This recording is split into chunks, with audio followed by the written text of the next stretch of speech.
Bentar ya, ada gangguan teknis, bentar ya, saya inikan dulu. Nggak mau apa deh?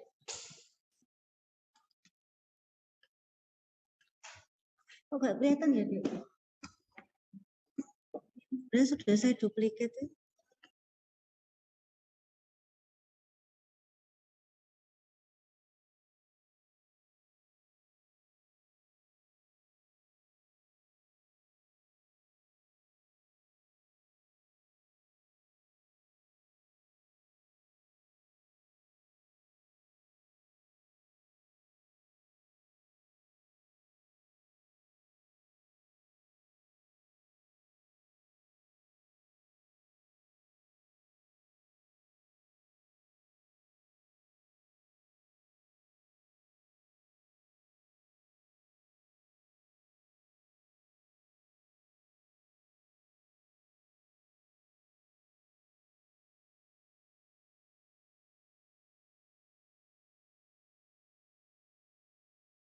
Sebentar ya yang di rumah, kami ada trouble secara teknis di kampus terkait dengan LCD ya.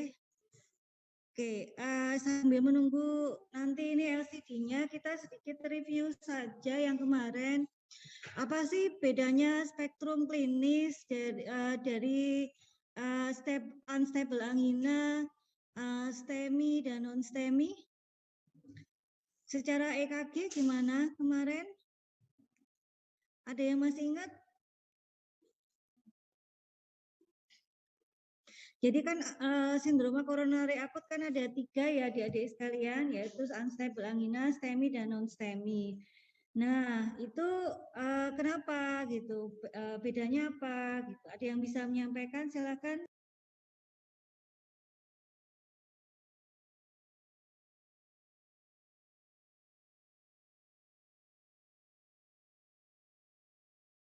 Izin menjawab, Bu. Oh iya, izin menjawab. Ada siapa ya di sini? Saya, Bu. Oh, Mbak Desi nih ya kayaknya ya. Silakan Mbak Desi. Untuk perbedaannya di EKG itu bentuk gelombang PGRST-nya, Bu. Untuk yang STEMI itu yang bagian ST-nya itu mengalami elevasi. Kalau untuk non STEMI ST-nya depresi, dan ada 2 yang non STEMI, yang satu ST-nya depresi, yang satu T-nya inversi.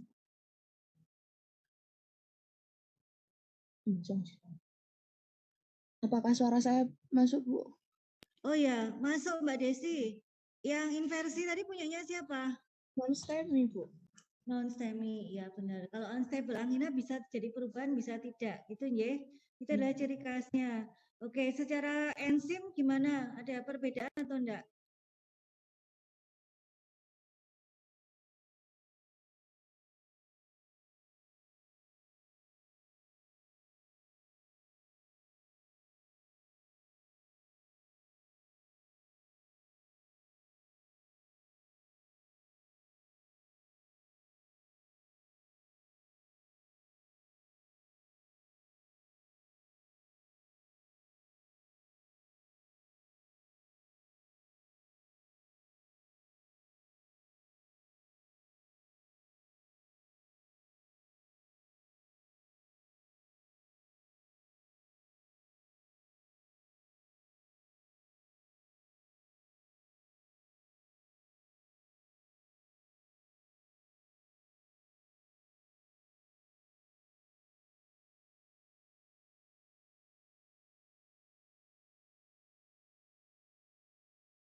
Sambil dicari ya, terus bedanya dengan stable sama unstable apa ya? Dicari dulu ya, silakan dulu.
Oke, adik-adik sekalian, jadi bedanya tadi sudah disampaikan oleh Mbak Desi ya, bahwa pada beda EKG, secara EKG-nya berbeda, terus juga secara marka jantung itu berbeda ya adik-adik.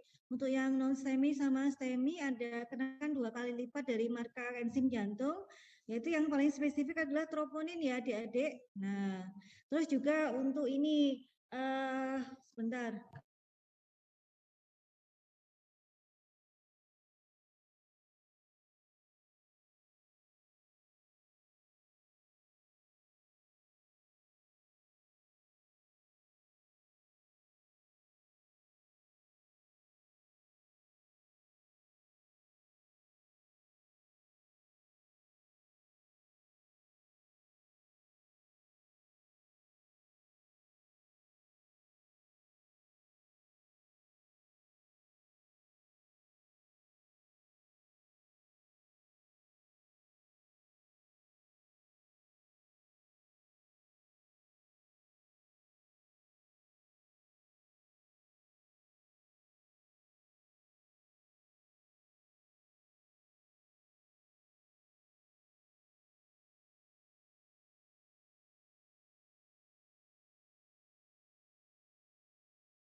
Untuk marka jantung 2 kali lipat, terus kemudian juga untuk penggunaan nitrogliserin, yang unstable angina maupun stable itu biasanya nitrogliserin itu bisa.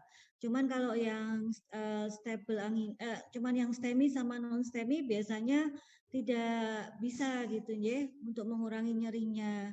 Seperti itu adik-adik sekalian terkait dengan nyeri dada dan juga nitrogliserin. Nah, kemarin kita sudah membahas tentang ACS ya atau SKA sindroma korona area akut.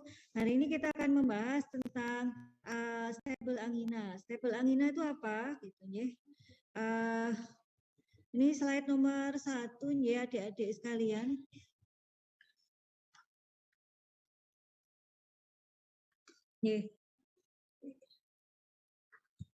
Nah, stable angina itu apa sih?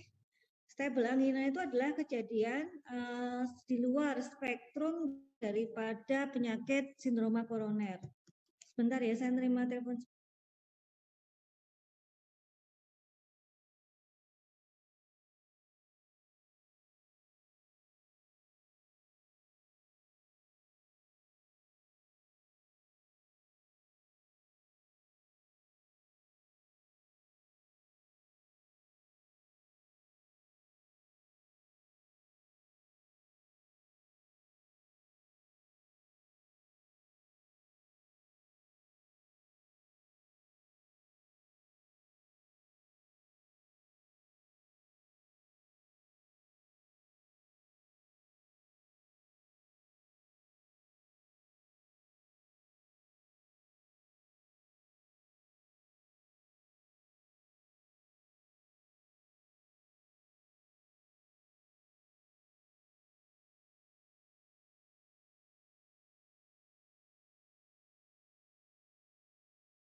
Jadi nanti sambil nunggu ya, kita ulangi lagi kalau Mbak Puspita sudah datang ini, karena kami ada trouble terkait dengan LCD di kampus, begitu adik-adik ya.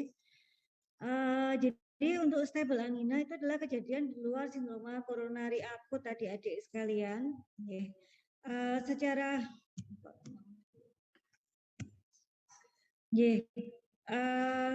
secara klasifikasi derajat angina pada angina pectoris stabil ini berdasarkan Canadian Cardiovascular Society dan tercantum di dalam PERKI adik-adik sekalian adalah seperti ini, yaitu yang kelas 1 sampai kelas 4. Kalau kelas 1 bahwa aktivitas biasa tidak menyebabkan angina. Nih ya, ini ada kelas 1. Kalau kelas 1 aktivitas biasa tidak menyebabkan angina. Aktivitas biasa itu apa sih? Berjalan kaki atau naik tangga. Dia mulai muncul kapan? Pada saat mengejar atau aktivitas cepat dan lama saat bekerja atau berolahraga. Kalau kelas 2 itu apa? Ada sedikit pembatasan pada aktivitas biasa. Contohnya apa? Apabila berjalan cepat atau naik tangga. Seperti itu. Atau tadi sama. Kemudian pada setelah makan, berjalan atau naik tangga setelah makan pada cuaca dingin, atau karena ada stres emosional gitu. Terus kemudian berapa jam setelah bangun tidur gitu ya. Dan ini kalau berjalan juga lebih dari 2 blok, kurang lebih seperti itu adik-adik. Ini baru timbul gejala, itu masuk ke kelas 2. Kalau kelas 3 itu pembatasannya jelas pada aktivitas biasa. Tadi kan 2 blok ya, kalau kelas 2. Kalau kelas 1 lebih pendek, berjalan 1 blok aja dia sudah terasa pembatasan aktivitasnya. Terus kemudian naik 1 lantai aja dia sudah juga mulai terasa gitu. Kalau kelas 4 dia sudah tidak mampu untuk melakukan aktivitas fisik tanpa rasa tidak nyaman. Kurang lebih sebenarnya kelas aktivitas ini hampir sama seperti yang kemarin adik-adik sekalian. Terus kemudian di sini juga untuk yang angina stable ya, itu nyeri dadanya juga seperti kemarin ya, yang tipikal. Kalau tipikal seperti apa sih? Menjalar dari dada kiri menjalar kan itu nggih. Nah, ini juga sama, nyeri dadanya yang dimaksud adalah nyeri dada yang tipikal terutama. Seperti itu adik-adik sekalian. Nah, untuk ini, untuk anti angina apa sih obat yang termasuk untuk indikasi anti angina? Itu ada banyak adik-adik, ada golongannya nitrat, ada golongannya beta blocker, ada CA channel blocker, kurang lebih seperti itu adik-adik. Nah, ini untuk kurang lebih untuk mekanisme kerjanya, untuk kita supaya lebih memahaminya, bahwa nitrat itu bekerja pada vena, yaitu dia bekerja untuk venodilator. Dia memperbaiki preload. Sedangkan pada beta blocker itu terutama dia memperbaiki kerja jantung, yaitu dia menyebabkan koronari dilatasi pada jantung. Terus kemudian kalsium channel blocker itu dia bekerja pada arteri, yaitu dia bisa bekerja sebagai arteriodilator sehingga dia memperbaiki afterload. Jadi ini akan memberikan gambaran bagaimana obat-obat ini kenapa saling digunakan untuk penyakit angina. Karena apa? Karena obat-obat ini dia bekerja sebagai bisa memperbaiki ya dengan dilatasi. Nah, dilatasinya di mana? Ada yang di vena, ada di jantung gitu, kemudian ada di arteri. Kurang lebih seperti itu adik-adik sekalian.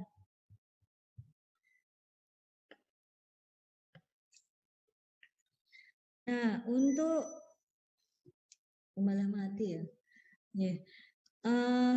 Untuk obat-obatnya ini dari ini adik-adik dari ada terapi farmakologis dan non farmakologis yang direkomendasikan dari PERKI untuk pasien pada stable angina. Itu yang pertama kali apa adik-adik sekalian? Untuk pertama kali adalah kita lihat adanya pereda nyeri ya pada saat serangan. Itu kan harus ada pereda nyerinya. Reda nyerinya apa? Adalah lini pertama, itu adalah adik-adik berikan nitrat, ya, venodilator tadi. Nah, nitrat ini itu harus dipilih yang kerja cepat. Jadi dipilih yang onsetnya cepat. Karena apa? Harus segera meredakan nyeri. Nanti adik-adik akan bisa membedakan, oh ada nitrat yang pendek kerjanya onsetnya cepat, ada yang agak lama. Nah, pilih yang kerjanya cepat, kurang lebih seperti itu. Nah, ini silakan diperhatikan dulu ya algoritmenya. Sebentar.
Nanti adik-adik yang di rumah coba dicari juga ya. Ini kan ada kalsium nih.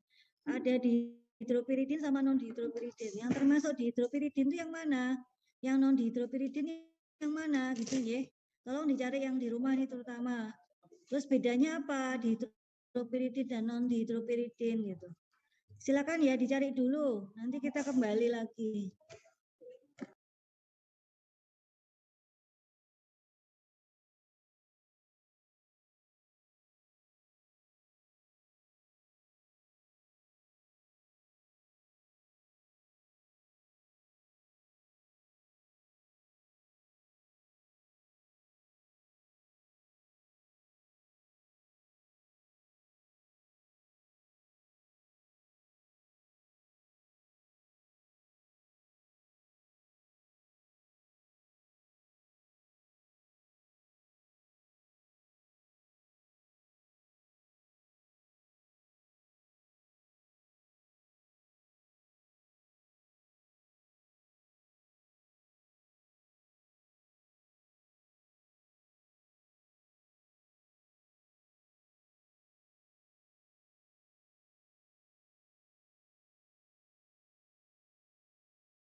Ya, sambil menunggu apa sih bedanya dihidropiridin sama non dihidropiridin kalsium?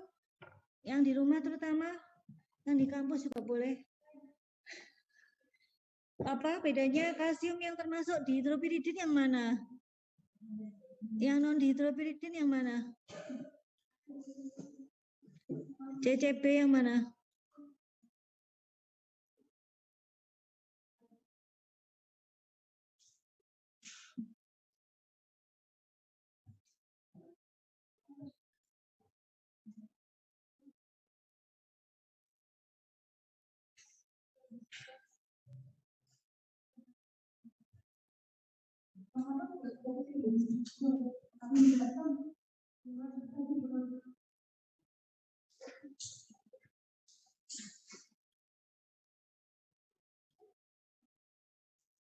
LCD di Prodi itu ada berapa toh?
Yang di rumah sabar ya, sebentar kan bukan tenis di kampus, sebentar.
Oke, terima kasih sudah menunggu ya teman-teman yang ada di rumah juga. Jadi kita itu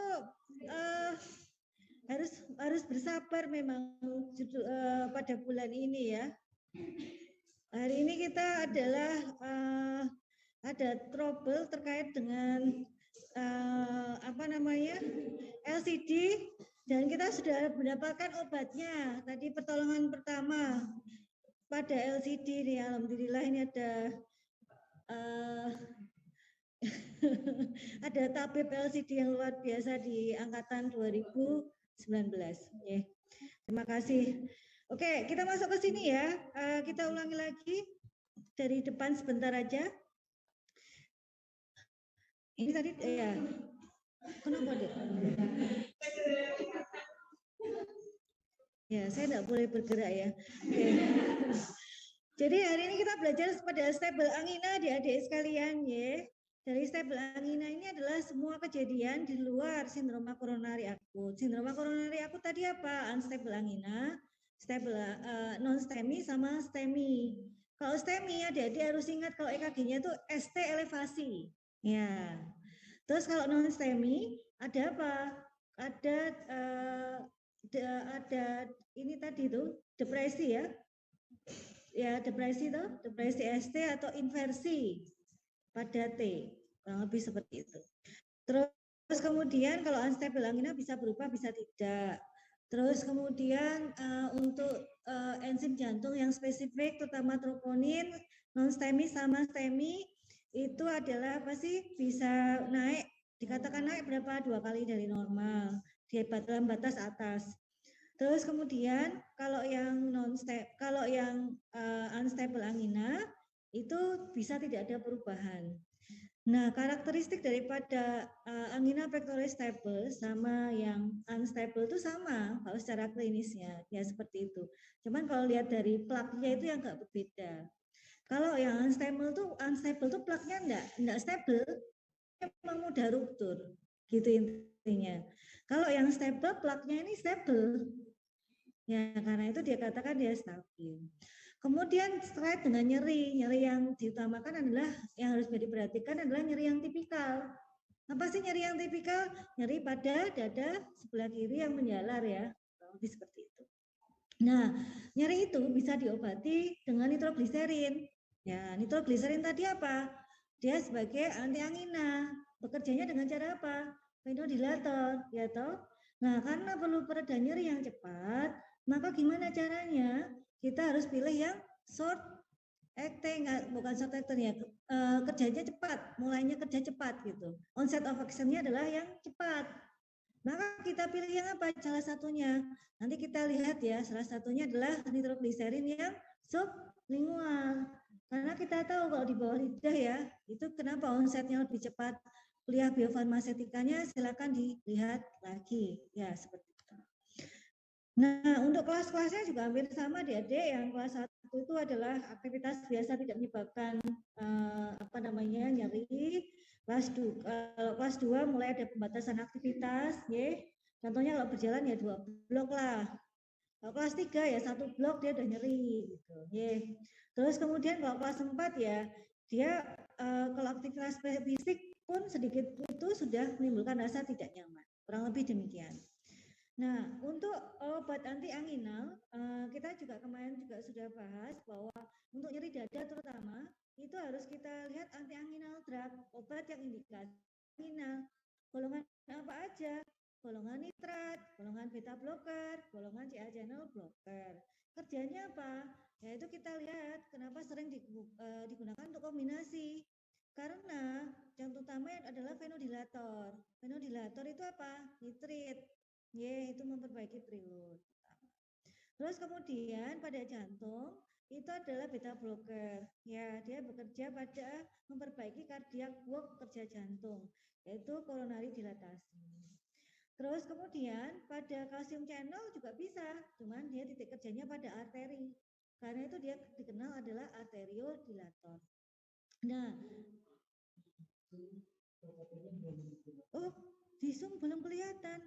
Lah kok ya enggak ngomong dari tadi? Padahal sudah tak share screen-nya.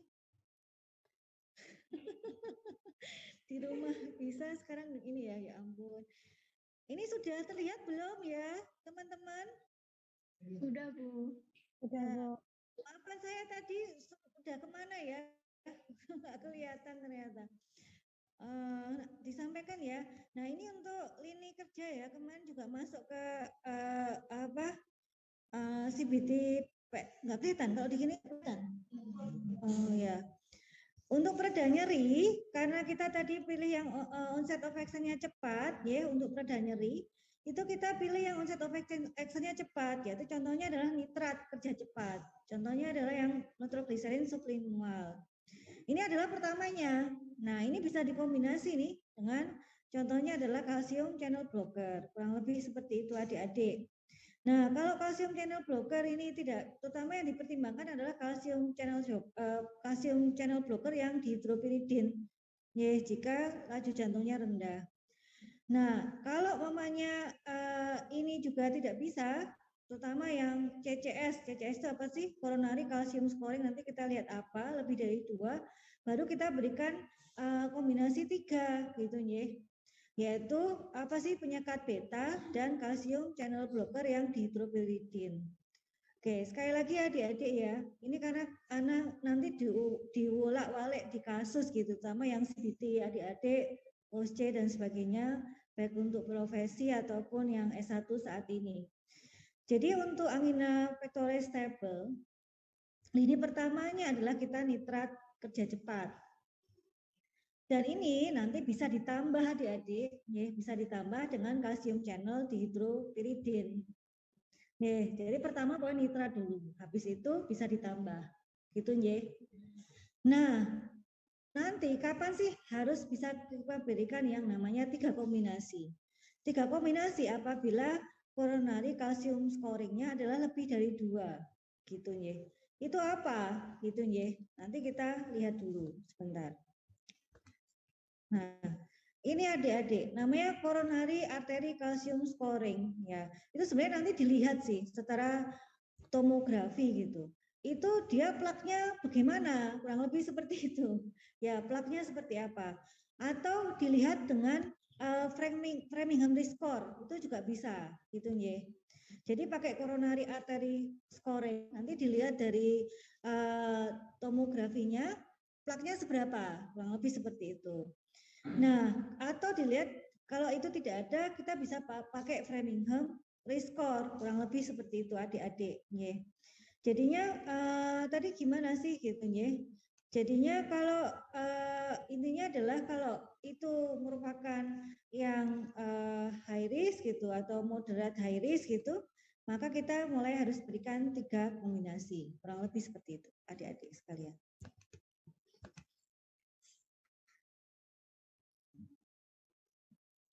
Terus kemudian ya ini level 2 gitu ya. Tadi kan level 1 ringan gitu ya, terus level 2. Terus kemudian untuk pada beberapa kasus khusus gitu adik-adik contoh lainnya ya, nanti kita lihat contohnya pada beta blocker itu tidak bisa mengatasi gitu karena heart rate-nya harusnya kan bisa terkontrol gitu ya. Nah, heart rate-nya apabila besar lebih dari 70, maka kita bisa tambahkan dengan ivabradin, kurang lebih seperti itu. Jadi ivabradin ini bisa ditambahkan dengan kombinasi dia untuk mengcover kerja beta blockernya, kurang lebih seperti itu. Nah, ivabradin ini juga bisa dipakai untuk pasien yang tidak toleran terhadap beta blocker, kurang lebih seperti itu. Nah, nitrat pekerja panjang itu terutama nanti digunakan juga pada pasien yang tidak bisa dengan nitrat kerja cepat, dia masih nyeri, maka kita bisa berikan nitrat kerja panjang. Kemudian ini juga bisa kita berikan tambahan yang lainnya apabila obat yang lini pertama itu tidak bisa mengatasi nyeri, kurang lebih seperti itu adik-adik sekalian. Nah, untuk jangka panjangnya juga apabila itu semua tidak bisa teratasi adik-adik, maka bisa dipertimbangkan untuk angiografi, terus untuk melihat plaknya sejauh mana, penyumbatannya sejauh mana, terus bisa diajarkan yang namanya IKP, intervensi koronari perkutan, atau PCA, percutaneous coronary intervention atau stenting, seperti yang kemarin. untuk membuka apa? Reperfusi, untuk reperfusi, yaitu untuk membuka perfusi kembali, kurang lebih seperti itu. Ya, demikian adik-adik. Nah, kurang lebih seperti itu. Ini nanti yang saya jelaskan ya. Nah, untuk yang pencegahan ya sama aja, tata laksana pola hidup yang baik, terus kemudian kontrol edukasi gitu ya. Terus kemudian adik-adik juga bisa berikan yang namanya aspirin ya, antitrombotik. Terus kemudian statin. Statin kan kemarin punya apa sih selain dislipidemia? Punya pleiotropic effect kan untuk stabilisasi plak gitu kan dia, antiinflamasi dan sebagainya. Nah, jadi statin itu diberikan selain untuk memang untuk dislipidemia, dia mempunyai efek pleiotropic effect, yaitu dia untuk stabilisasi plak yang kemarin. Terus juga ACE inhibitor sama ARB ya, itu karena dia bisa memperbaiki kontraktilitas otot jantung juga pada ACE inhibitor sama ARB apabila terjadi toleransi. Untuk ini adik-adik sekalian, sekali lagi ini tadi kan cerita dalam apa sih algoritma ya. Ini cerita dalam cerita secara kalimat penggolongan sekali lagi. Nanti iskemi itu ini ya kurang lebih tadi.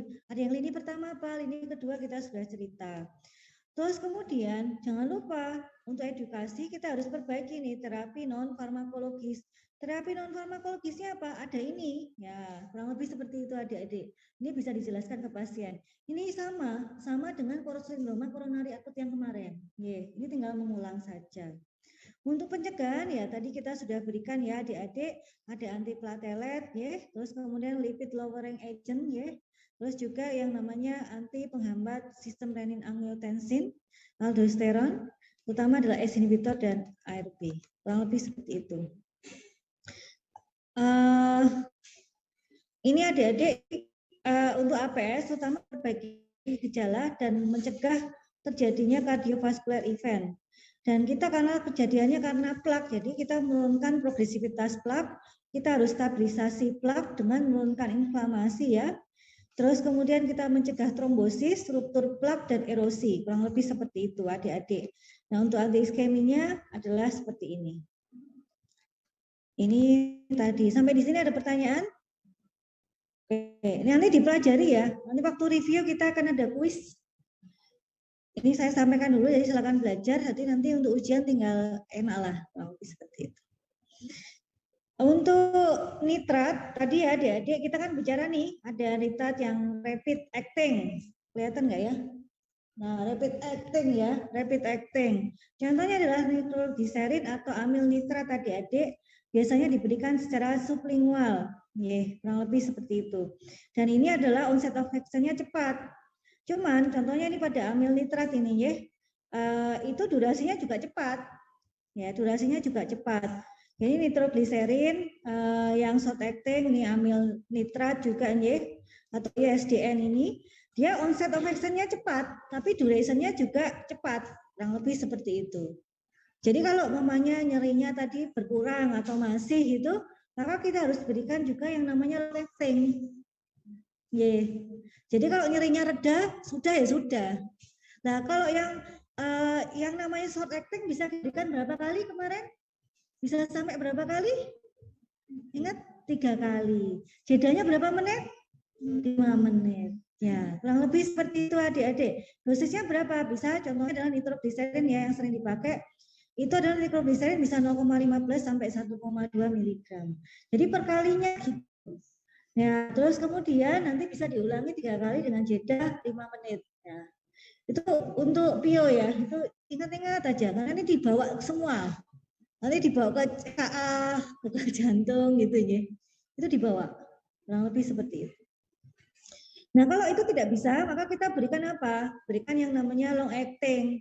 Itu bisa untuk mengontrol tadi nyeri yang tidak tercover oleh yang short acting. Atau dia juga bisa untuk prevensi attack. Seperti itu. Cuman kalau dia untuk yang lini pertama yang kita perlu kerja cepat ya enggak bisa gitu. Karena dia onset of action-nya juga ini ya tidak secepat yang sublingual dan sebagainya. Kurang lebih seperti itu. Ini contohnya ya, contohnya yang nitrogliserin long acting yang digunakan tadi pasien masih nyeri dengan nitrogliserin, maka kita bisa kan nitrogliserin yang long acting. Demikian juga untuk pencegahan. Kalau pencegahan harus nitrat diberikan yang mana? Ya yang long acting, kan pencegahan. Kan gitu kan. Seperti itu, paham ya untuk nitrat ya. Ini karena bulat gitu loh. Nah, profesi itu gitu.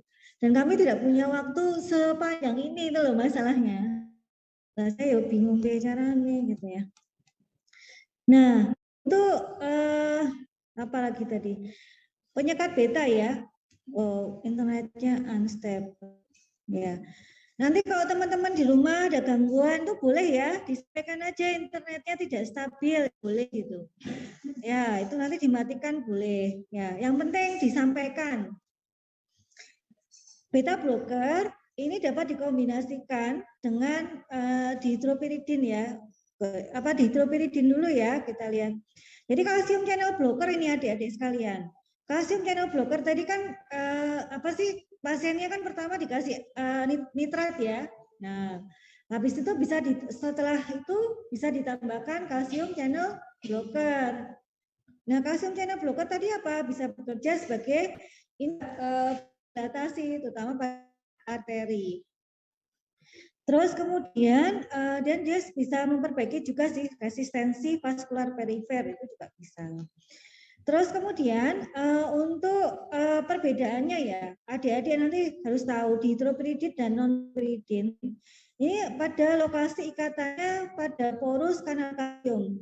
Selektivitas pada pembuluh darah yang lebih besar pada dihidropiridin. Kita kan tujuannya sebagai apa sih? Untuk vasodilatasi toh pada pembuluh darah. Karena itu kita pilih yang apa? Yang dia memang lebih besar selektivitasnya pada pembuluh darah. Maka kita pilih yang apa? Yang dihidropiridin. Dihidropiridin itu apa? Yang amlodipin, nifedipin gitu loh. Yang ada dipin-dipinnya itu loh. Itu dihidropiridin. Ya itu adik-adik sekalian. Nah ini ya, dihidropiridin. Nah, kalau non dihidropiridin itu apa? Contohnya adalah verapamil dan diltiazem. Kenapa dia tidak kita karena dia mempunyai inotropik negatif. Kalau inotropik itu apa sih? Pada kontraksi otot jantung. Kalau kronotropik pada denyut jantung. Padahal kita tadi mau memperbaiki fungsi jantung. Nah, kontraktilitasnya malah kita lambatkan. Kalau negatif berarti dilambatkan. Kalau dilambatkan terus gimana? Kan gitu ya. Karena itu kita cenderung tidak gunakan untuk yang di non dihidropiridin, kurang lebih seperti itu adik-adik sekalian. Alasannya demikian. Nah, ini adalah perbandingan adik-adik ya, perbandingan antara efek ini adalah non dihidropiridin, ini adalah dihidropiridin gitu. Ya, bless you ya. Terus ya, oke. Lanjut.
Oke, ya. Oke, itu hikmah puasa hari ini. Oke, adik-adik sekalian, jadi kita tadi ada yang namanya apa kuwi mau? Kalsium channel blocker dihidropiridin. Alasannya apa? Dipilih sudah tahu ya. Nah, sekarang ada lagi yang namanya beta blocker. Nah, beta blocker ini juga biasanya dikombinasikan ya pada pasien dengan kalsium channel yang dihidropiridin. Terutama yang tadi resikonya moderat atau yang besar, kurang lebih seperti itu. Itu kita bisa berikan dengan kombinasi beta blocker. Itu untuk mengendalikan angina. Oke, namun hati-hati ya, apabila pasiennya diberikan verapamil atau diltiazem. Kan ada nih pasien gagal jantung diberikan verapamil atau diltiazem. Itu hati-hati diberikan kombinasi dengan penyekat beta. Ya, karena penyekat beta itu nanti bisa menyebabkan apa sih? Risiko bradikardi. Ya, risiko bradikardi. Heart rate-nya rendah karena beta blocker itu kan punya efek apa sih? Kronotropik negatif tuh. Menurunkan denyut jantung. Nah, non dihidropiridin juga punya efek seperti itu. Nah, kalau diberikan kombinasi gimana? Oh, tambah jadi gitu kan ya, efek bradikardinya gitu. Itu harus hati-hati. Nah, kalau semakin nemen jadinya apa? AV block. Nah, itu nggak boleh. Jadi hati-hati sekali, ini interaksi yang kadang sering ditanyakan, yaitu interaksi antara penyekat beta dan golongan non dihidropiridin. Ya, kurang lebih seperti itu. Saran saya nanti adik-adik, saya berikan tugas saja lah. Nanti adik-adik buat rangkuman mana sih obat-obat yang mempunyai efek kronotropik positif negatif itu yang mana? Inotropik positif negatif yang mana gitu. Itu dibuat rangkuman ya, masuk ke SPADA. Itu dipakai nanti sampai Anda bekerja juga karena bulat itu soalnya kadang sering ke sana gitu. Kalau kita punya rangkuman insya Allah mudah lah gitu. Apalagi nih, udah. Ada belum buka ginjal loh. Waduh, bicara ini. Terus lanjut. Nah, ivabradin ya adik-adik. Ivabradin ini adalah IF channel ya. Jadi Fanny channel inhibitor. Jadi Fanny current ini jadi F current. F current tuh bilangnya itu Fanny current channel. Itu dia bekerja pada S anode, ada di S anode. Jadi S anode itu kan dia merupakan pacemaker ya. Merupakan pacemaker yang mengontrol denyut jantung. Ya, di sana itu ada obat apabila pas denyut jantung itu terlalu tinggi. Contohnya tadi pasien dengan beta blocker. Beta blocker itu kan harusnya bisa menurunkan denyut toh. Nah, itu ternyata tidak bisa. Maka kita berikan obat yang langsung bekerja pada panikarannya, pada S anode. Obatnya apa? Ivabradin. Jadi ivabradin itu spesifik, dia bekerja pada Fanny current channel. Jadi Fanny current channel inhibitor atau F channel inhibitor, kurang lebih seperti itu.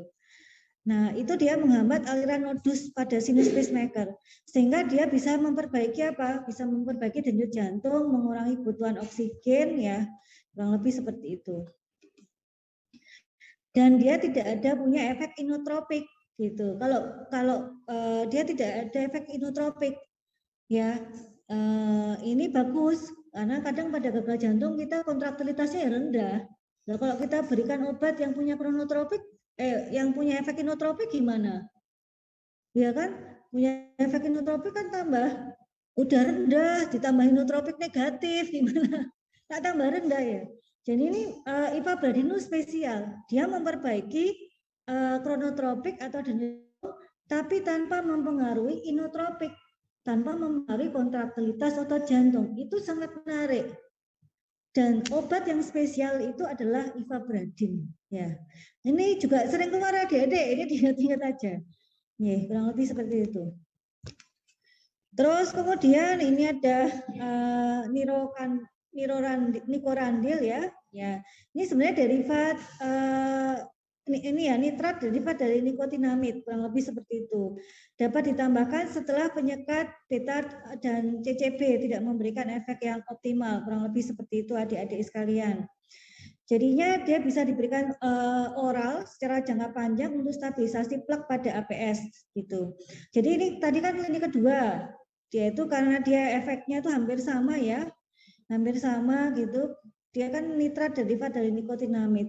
Jadi diberikan apabila CCB sama beta blocker tidak optimal, maka kita bisa berikan nikorandil, kurang lebih seperti itu. Terus kemudian alternatif selanjutnya ya itu adalah ini trimetasidin. Itu merupakan modulator metabolik anti-iskemi dan mempunyai efek ya seperti pada propanolol, kurang lebih seperti itu adik-adik. Terus apalagi yang selanjutnya adalah ini ya ranulasin, itu adalah inhibitor selektif yang bekerja pada aliran natrium dengan efek metabolik dan anti iskemia, kurang lebih seperti itu. Terus kalau sampai itu enggak bisa juga ada yang namanya mosidomin, itu adalah donor NO secara langsung, sehingga dia mirip kerjanya sorbit dinitrat, kurang lebih seperti itu adik-adik sekalian. Ini bisa digunakan untuk kombinasi-kombinasi atau tambahan atau pengganti untuk obat-obat pada lini pertama yang tidak berhasil pada pasien. Nah, untuk pasien dengan hipotensi ya, gitu, itu bisa diberikan ya. Pasien hipotensi pilihannya adalah obat-obat yang tidak mempengaruhi tekanan darah. Contohnya apa? Ivabradin, ranulasin, dan trimetasidin. Jadi kalau nanti ditanya adalah pada pasien yang hipotensi, obat apa sih pilihannya untuk angina tadi? Pilihan obatnya adalah 3 ini, kurang lebih. Seperti itu. Nah, oke, tadi sudah ya. Alasannya ada di sini ya, nanti tinggal dibaca ya. Kenapa sih kok itu gitu? Ya. Kurang lebih seperti itu adik-adik. Ada pertanyaan? Tidak ada pertanyaan, mari kita ke gagal ginjal ya. Oke, nanti disiapkan kalkulator adik-adik sekalian.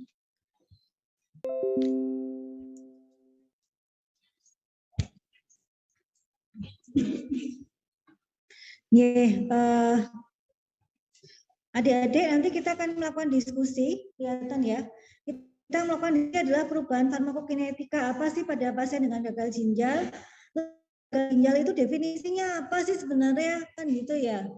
Terus gagal ginjal itu nanti paling penting Anda bisa menghitung juga satunya clearance kreatinin. Gimana caranya ngitung? Pasien obes tidak obes sama, nah, itu nanti harus kita lihat. Terus kemudian melihat juga pertanyaannya, kalau suruh adjustment dosis, gimana caranya? Berdasarkan clearance kreatinin. Ya, seperti itu adik-adik.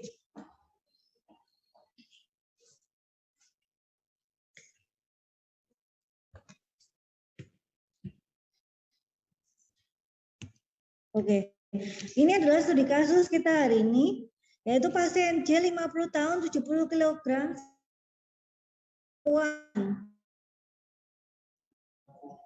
Huh? Oh, belum ya? Oke. Coba saya stop share dulu ya. Makasih ya, Mas Andre ini pengawas yang baik ini. Ya. Speak.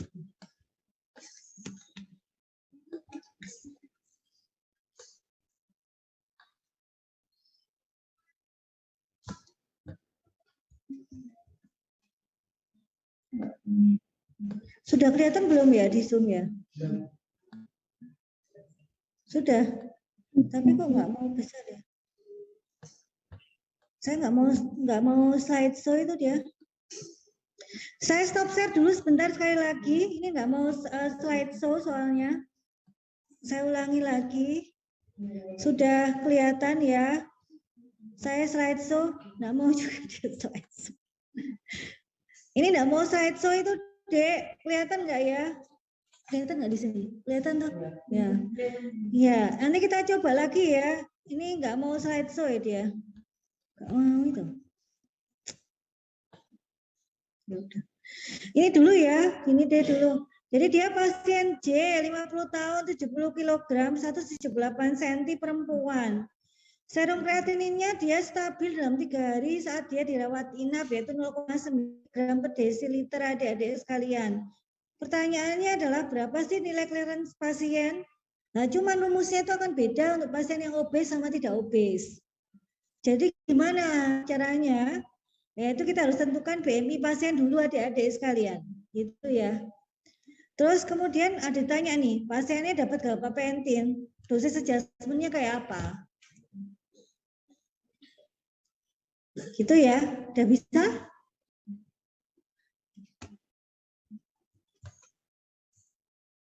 Oke, untuk renal impairment adik-adik, itu kok bisa mempengaruhi bioavailabilitas obat, nomor distribusi, dan clearance itu gimana ceritanya ya? Ada yang bisa menerangkan? Nggak mau loh dia. Iya loh, nggak mau dia. Nggak mau ya, dibesarkan mohon. Loh, kok nggak mau ganti?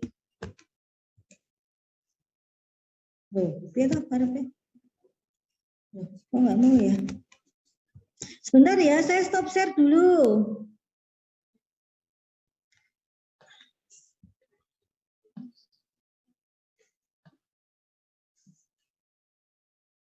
Apa ini ya?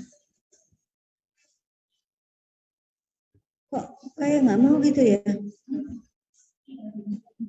Sebentar ya, saya stop share. Izin saya ini ya, stop video coba ya. Apa ini ya? Tidak stabil ya. Saya udah izin loh ya, Mas Andre. Oh, dicatat deh.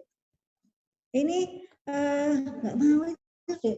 Nggak mau berubah ya. Sebentar ya, ini ada gangguan pada penampakan di layar.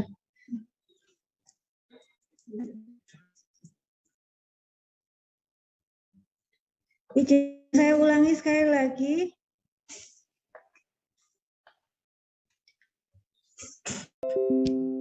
Ini enggak.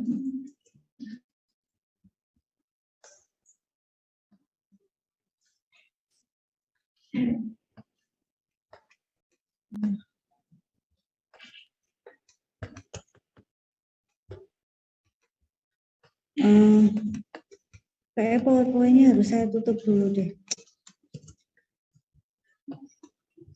Bentar dulu ya.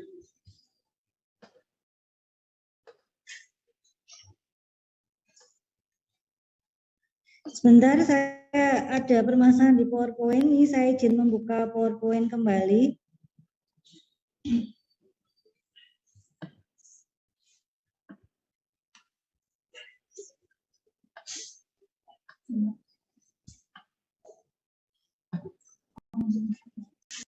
Saya share screen kembali. Gambar ginjalnya ada 2 itu pasti dia enggak mau.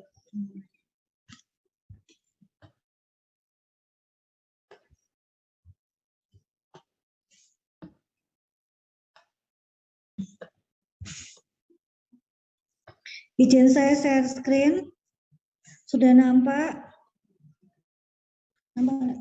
Ya? Sudah, Bu. Oke,